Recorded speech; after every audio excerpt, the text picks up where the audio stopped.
Good afternoon and welcome to week 4.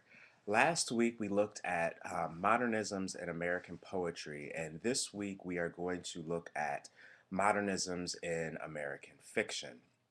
Last week I didn't talk too much, didn't go into too much detail about modernisms and the poets, specifically because I wanted you all to explore some poets and this impact of modernism on your own.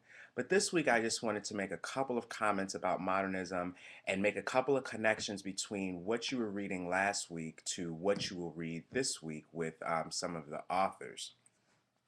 So, when we think about this idea of modernism, in its broadest sense, historians have defined this concept of modernism as the age that basically impacted human society as a result of European exploration in the 15th century, late 15th century.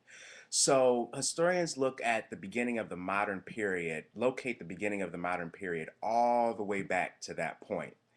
When you do more research on the modern period, you'll realize that the modern period affected different countries around the world differently, depending on that particular society.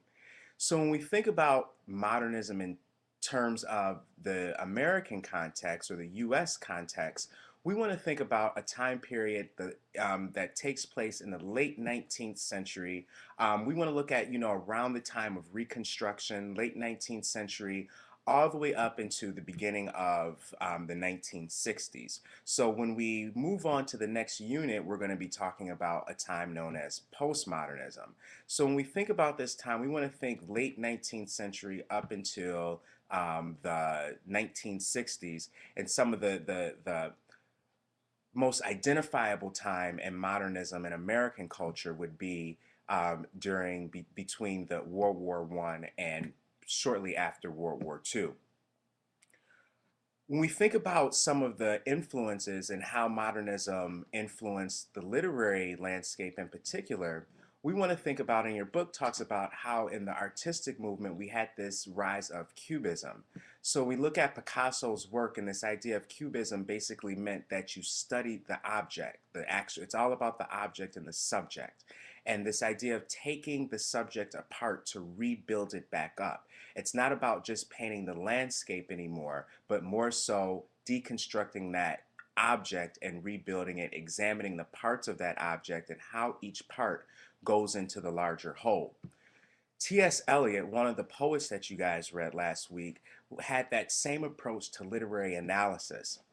So prior to T.S. Eliot's work on literary analysis and this modernist approach, authors had a tendency to look at writers' historical background and make assessments as to the meaning of their work. Whereas when we look at this time of modernism and how Cubism affected modernism and literary analysis, it was this idea of looking at the novel or the poem in its form, breaking those parts of the novel apart and analyzing each of those parts to derive meaning rather than make assessments about the background of the author. And you'll notice a lot of those themes, a lot of those same reoccurring themes about analyzing the object or the event or the moment or just capturing real life are some of the major things that we see in a lot of the poets that we read last week, especially for those of you who read T.S. Eliot's Wasteland. So we're going to see a lot of those same images and a lot of those themes that pick up in short stories this week with Gertrude Stein and William Faulkner and Steinbeck as well. So these are some of the things that I want you guys to think about is how do these writers capture a sensibility of American culture? Again, it's not necessarily about this idea when we think about the romantic writers of the supernatural and of good and evil, but rather it's just about capturing everyday life, and this is what makes Americans who they are in this particular time period. We'll also look at if you guys want to, again, when you're thinking about your literary analysis, or I should say moving on to your literary analysis, you want to start thinking about some of these writers that we're reading within this time period. Also, if you do want to move on to any of the postmodern writers within the next section, feel free to read further. Now, just to talk a little bit about the literary analysis for this week, I provided an example of a literary analysis for you to read. If you need some more examples, please let me know. But at this point, I would like you guys to start developing your thesis statement, and you also should have an understanding of the stories that you're going to read. So, like I said before, if you want to read on past modernism into postmodernism, feel now, for those of you that want to just have just a quick preview about postmodernism, when we think about this idea of modernism and studying the object and studying the object and studying and breaking it down to rebuild it back up, postmodernism takes on that same idea of this idea of deconstructing, but it challenges everything that we have learned prior to that. Okay, so all of the institutions that we have created during this time period, postmodernism questions the validity of those institutions. So it's almost kind of like this reactionary approach to culture, this deconstruction of culture within itself. So how do we know that truth exists? How do we know if human beings came up with this concept of truth? So it interrogates every single thing that we have previously known. So for those of you that want to read on to literature post 1945, feel free to do that.